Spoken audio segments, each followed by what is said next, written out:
De récents rapports ont démontré que parmi les internes en médecine ou les infirmiers, il subsistait néanmoins un manque de connaissances à propos des dispositifs d'oxygénothérapie et de leurs bonnes pratiques d'utilisation.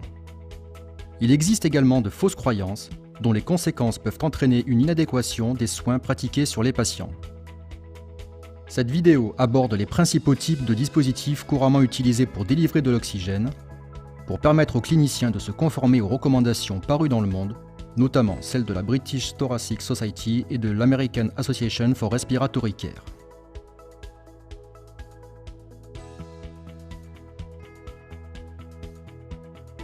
Nous pouvons à présent nous concentrer sur le fonctionnement de ces dispositifs. Quand et comment sont-ils utilisés? Leurs caractéristiques et les précautions à respecter. Nous espérons que ceci vous permettra de parfaire vos connaissances dans cette discipline majeure. Les dispositifs d'apport en oxygène peuvent être séparés en deux groupes, selon qu'ils fournissent partiellement ou la totalité du besoin respiratoire du patient. Les dispositifs à concentration variable en oxygène, aussi connus sous l'appellation dispositifs à bas débit, délivrent de l'oxygène à des débits inférieurs aux besoins respiratoires du patient. De l'air ambiant supplémentaire est donc également inhalé.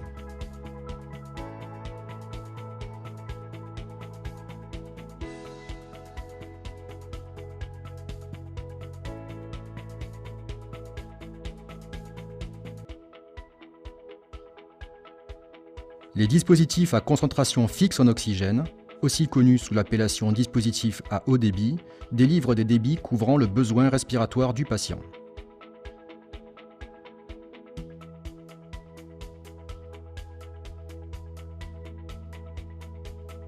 Tout d'abord, intéressons-nous aux dispositifs à concentration variable en oxygène et aux différentes solutions disponibles. Les canules nasales sont l'un des moyens les plus courants pour délivrer de l'oxygène. Une canule nasale est constituée de deux embouts souples raccordés au tuyau d'alimentation en oxygène. Connectez le tuyau à oxygène au débitmètre et réglez le débit en fonction du besoin clinique du patient. Insérez les embouts dans les narines du patient et faites une boucle autour de ses oreilles.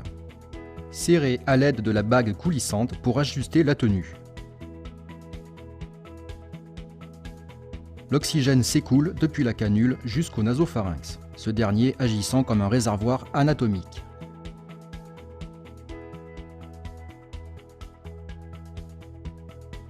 Les canules nasales sont disponibles avec différentes formes d'embouts et sont généralement légères et confortables. L'oxygène peut être administré à 6 litres minute ou moins et les débits jusqu'à 4 litres minute ne nécessitent pas d'être humidifiés.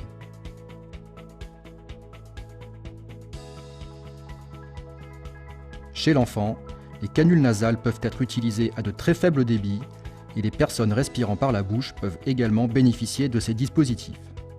Les patients ont la possibilité de manger, boire et parler tout en recevant de l'oxygène.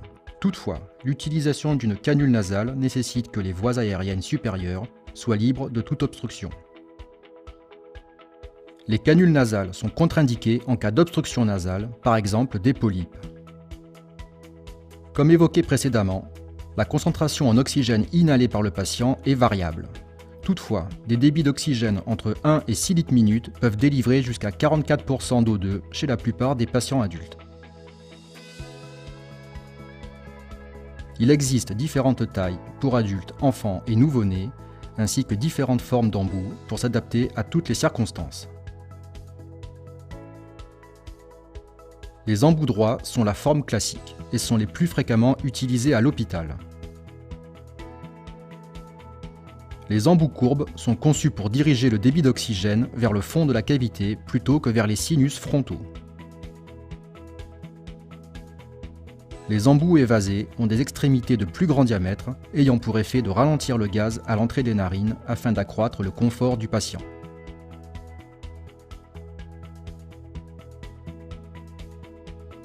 Les embouts courbes et évasés combinent les caractéristiques des deux options précédentes pour délivrer l'oxygène de façon plus douce sans viser les sinus frontaux.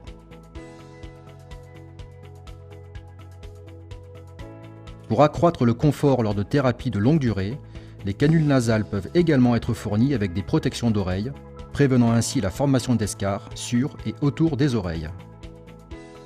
Des canules nasales sont également disponibles pour permettre le prélèvement du dioxyde de carbone expiré chez le patient non intubé. Ces dispositifs sont adaptés pour les patients sous sédation consciente, où la détresse respiratoire doit être surveillée.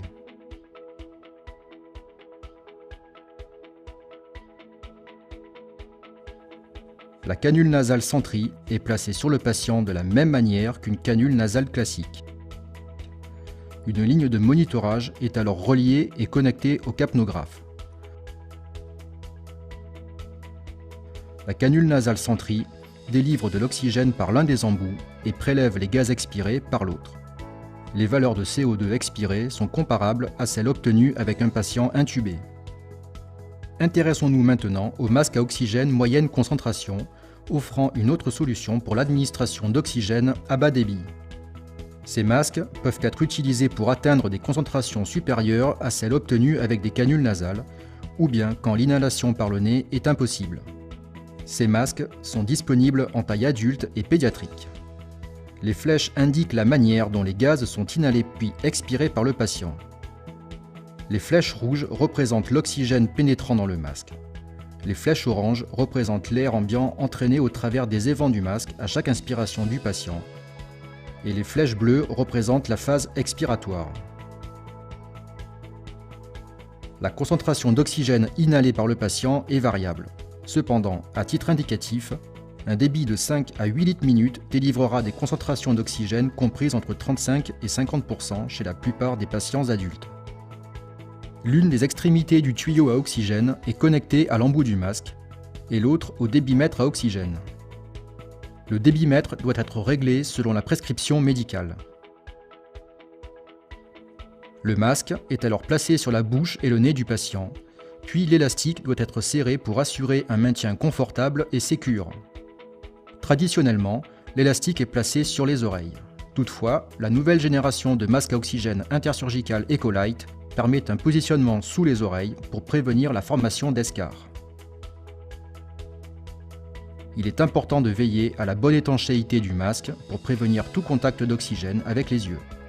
Un masque mal adapté peut exposer les yeux à de hauts débits d'oxygène sec et entraîner une kératopathie, voire une perforation de la cornée.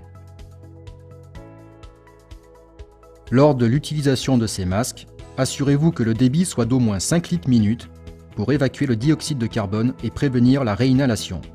La réinhalation des vomissures est plus probable avec un masque.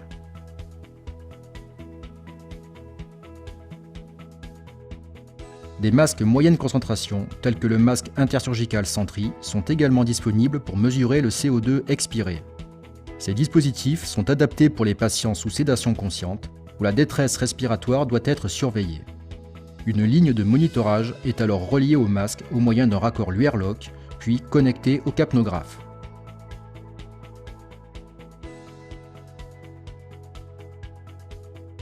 Le dernier masque à concentration variable en oxygène auquel nous allons nous intéresser est le masque haute concentration, également connu sous le nom de masque sans réinhalation. Ce dispositif est généralement utilisé quand d'importantes concentrations d'oxygène sont nécessaires, par exemple chez des patients en grave détresse respiratoire ou instable. Lors de la phase inspiratoire, la valve interne s'ouvre pour permettre à l'oxygène contenu dans le réservoir de pénétrer dans le masque. Les gaz expirés s'échappent à travers les valves expiratoires. Dans l'absolu, le patient n'inspire pas d'air ambiant. Cependant, l'étanchéité du masque et le mode respiratoire du patient influent sur la quantité d'air ambiant inhalé et sur la concentration d'oxygène délivrée. L'étanchéité limitée des masques ancienne génération ne permet pas d'inhaler plus de 80% d'oxygène avec des débits compris entre 10 et 15 litres minute. L'étanchéité de qualité supérieure que procure la nouvelle génération de masques intersurgical Ecolight minimise la quantité d'air ambiant pénétrant dans le masque. Ainsi, des concentrations de 90% d'oxygène peuvent être délivrées aux patients pour des débits de 10 à 15 litres minute. Cette caractéristique supérieure exige en revanche d'inclure des valves de sécurité sur le masque. En effet, en cas de défaillance de l'alimentation en oxygène et de réservoir vide, les valves de sécurité s'ouvrent pour permettre aux patients de continuer à respirer en inhalant de l'air ambiant. Pour utiliser un masque à oxygène haute concentration, reliez le tuyau à oxygène au débitmètre et réglez le débit sur 15 litres minute. Obturez la valve inspiratoire et laissez le réservoir se remplir. Comprimez le réservoir pour vérifier le fonctionnement de la valve. Si le réservoir ne se vide pas, jetez le masque, choisissez-en un autre et testez-le. Remplissez à nouveau le réservoir et placez le masque sur le visage du patient. Ajustez l'élastique pour obtenir une étanchéité efficace et confortable. Adaptez le débit d'oxygène de manière à ce que le réservoir reste au moins rempli au tiers en fin de phase inspiratoire. La réinhalation des vomissures est plus probable avec un masque. Une caractéristique additionnelle que l'on rencontre sur certains masques à oxygène haute concentration est l'indicateur de respiration RespiCheck. La fréquence respiratoire devrait être surveillée chez quiconque nécessitant une oxygénothérapie, mais elle est bien souvent estimée de façon peu précise et mal surveillée. Le RespiCheck est pourvu d'une bille contenue dans un tube en plastique transparent, agissant comme un indicateur visuel de la fréquence respiratoire. Le débit d'oxygène à l'intérieur du masque pousse la bille vers le sommet du tube. La pression négative générée par l'effort inspiratoire du patient tire la bille vers la base du tube pour fournir instantanément une indication visuelle de chaque inspiration prise.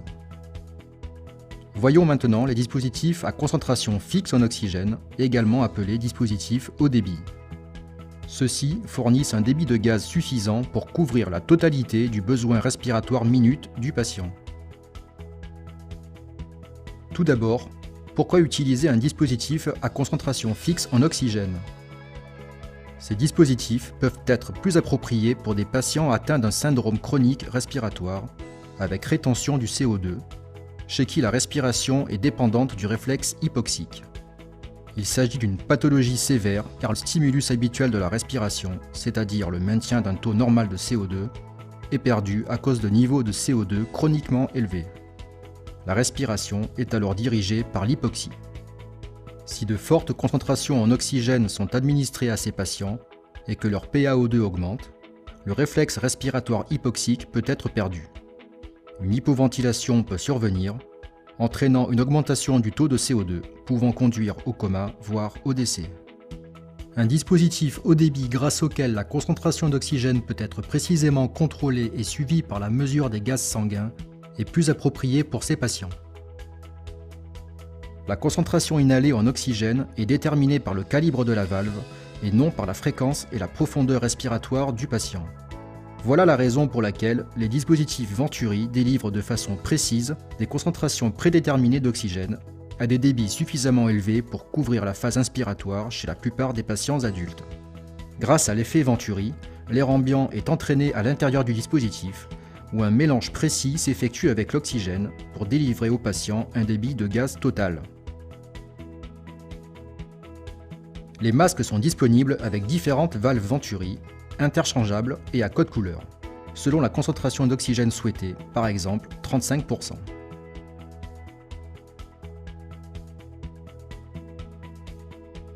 Pour utiliser un masque Venturi, choisissez une valve Venturi en fonction de la concentration en oxygène prescrite, puis connectez-la au masque. Reliez l'une des extrémités du tuyau à oxygène à l'embout de la valve et l'autre sur le débitmètre. Appliquez sur le débitmètre le débit indiqué sur la valve. Placez le masque sur la bouche et le nez du patient, puis serrez l'élastique pour assurer un maintien confortable et sécure. Il est important de noter que pour toute concentration en oxygène supérieure à 40%, la valve peut éventuellement ne pas générer un débit total suffisant pour couvrir les besoins respiratoires les plus élevés. Il existe également une confusion largement répandue entre concentration en oxygène et débit d'oxygène. Si le débit d'oxygène est augmenté, le débit total délivré au patient l'est tout autant, mais la concentration d'oxygène reste la même. Par exemple, le débit d'oxygène recommandé pour une valve Venturi à 35% est 8 litres minute. Ceci délivre au patient un débit total de 45 litres minute avec une concentration en oxygène de 35%. Accroître le débit à 10 litres minute augmentera le débit total délivré au patient, mais la concentration en oxygène restera à 35%. Les valves Venturi fixes peuvent aussi être connectées avec des pièces en T pour oxygène en phase de réveil. La plus utilisée est la valve à 40%. Ces systèmes apportent de l'oxygène supplémentaire aux patients intubés en respiration spontanée, pendant le transfert ou en salle de réveil. Reliez l'une des extrémités du tuyau à oxygène à l'embout de la valve et l'autre sur le débitmètre. Appliquez sur le débitmètre le débit indiqué sur la valve. Connectez la pièce en T au raccord 15 mm du tube trachéal ou du dispositif supraglottique. L'inconvénient des valves Venturi fixes est que l'utilisateur doit changer de valve quand le patient requiert une concentration différente. Ceci peut être arrangé au moyen d'une valve Venturi réglable. Sur une valve Venturi réglable, le fait de tourner la bague de sélection permet d'augmenter ou de diminuer l'ouverture par laquelle l'air ambiant est aspiré. Ceci a pour effet de modifier la concentration d'oxygène. Une même valve peut donc délivrer différentes concentrations. La valve n'ayant plus besoin d'être remplacée quand la concentration d'oxygène prescrite est modifiée, la thérapie peut être adaptée de façon simple et rapide. Le stockage est également optimisé puisque l'hôpital n'a plus besoin de différentes valves. La valve Venturi réglable Silent-T peut délivrer des concentrations comprises entre 26 et 50% et incorpore un mécanisme à rotation et verrouillage pour prévenir toute manipulation accidentelle. Comme avec une valve Venturi fixe, reliez l'une des extrémités du tuyau à oxygène à l'embout de la valve et l'autre sur le débitmètre. Pour sélectionner la concentration d'oxygène prescrite, assurez-vous que la molette de sélection soit positionnée sur l'intervalle approprié. Si la concentration prescrite est comprise entre 26 et 35%, la molette de sélection doit indiquer l'intervalle 26-35. Si la concentration prescrite est comprise entre 40 et 50%, tournez et positionnez la bague de sélection de la concentration d'oxygène sur 35%, puis tirez et tournez la molette de sélection de l'intervalle sur 40-50. Pour sélectionner la concentration d'oxygène prescrite, tirez puis tournez la bague de sélection. Réglez le débitmètre selon le débit indiqué sur la valve. La gamme de masques intersurgical Ecolite représente une nouvelle avancée dans les dispositifs d'oxygénothérapie et répond positivement aux nombreuses limites imposées par les anciens modèles. Les matériaux employés ont un impact environnemental réduit de façon notable. Les masques à oxygène Ecolite sont légers et pourvus d'une lèvre souple, étanche, procurant un confort sans précédent pour le patient. Les masques s'adaptent au contour, quelle que soit la forme du visage, pour optimiser la suppléance en oxygène et prévenir toute fuite au niveau des yeux.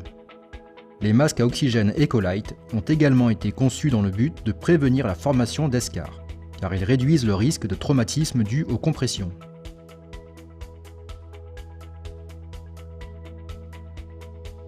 La dernière partie traite des différents types d'humidificateurs délivrant une humidification froide.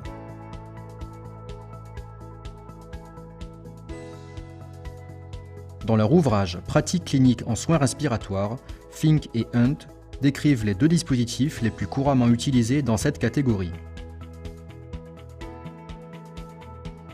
Un humidificateur est un dispositif ajoutant de l'eau à l'état moléculaire dans un gaz, tandis qu'un nébuliseur produit un aérosol ou une suspension de particules dans un gaz. Les humidificateurs à bulles utilisent le principe d'humidification par la remontée des bulles pour permettre à l'oxygène sec d'atteindre un niveau d'humidité ambiant. Le gaz est dirigé à l'intérieur du flacon d'eau, où il est divisé en fines bulles se chargeant en humidité pendant qu'elles remontent vers la surface. L'humidité absolue du gaz varie en fonction du débit, de la température de l'eau, de la contenance du flacon et du volume d'eau présent dans le flacon.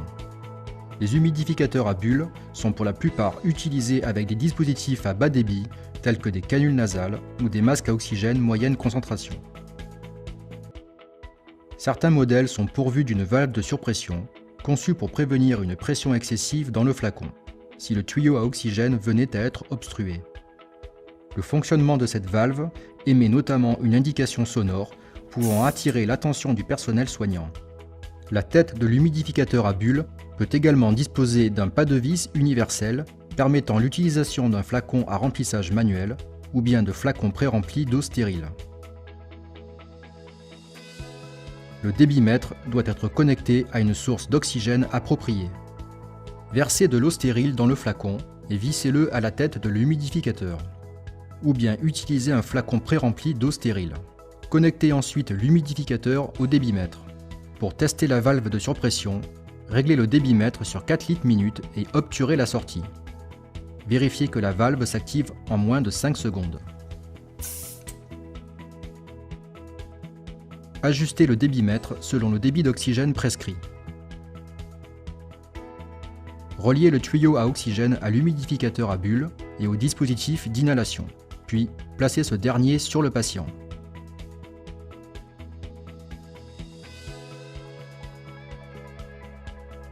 L'autre méthode pour délivrer une humidification froide est par l'utilisation d'un humidificateur nébuliseur.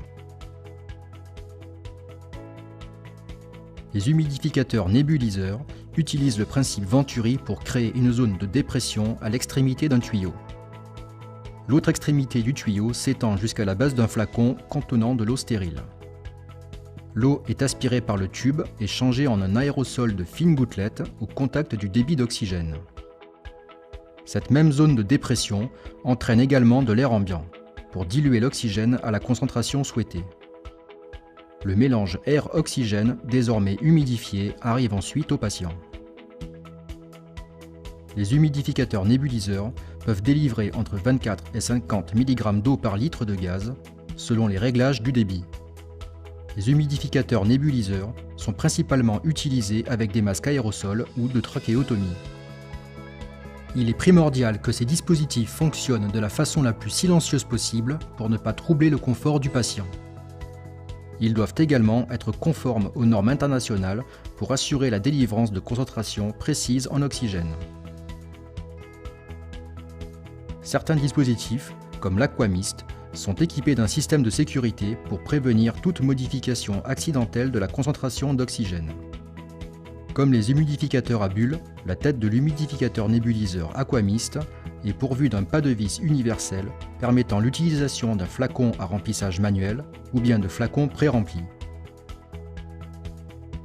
Le débitmètre doit être connecté à une source d'oxygène appropriée. Versez de l'eau stérile dans le flacon et vissez-le à la tête de l'humidificateur. Connectez ensuite l'humidificateur au débitmètre. Reliez un flex tube de 22 mm à la sortie de l'humidificateur.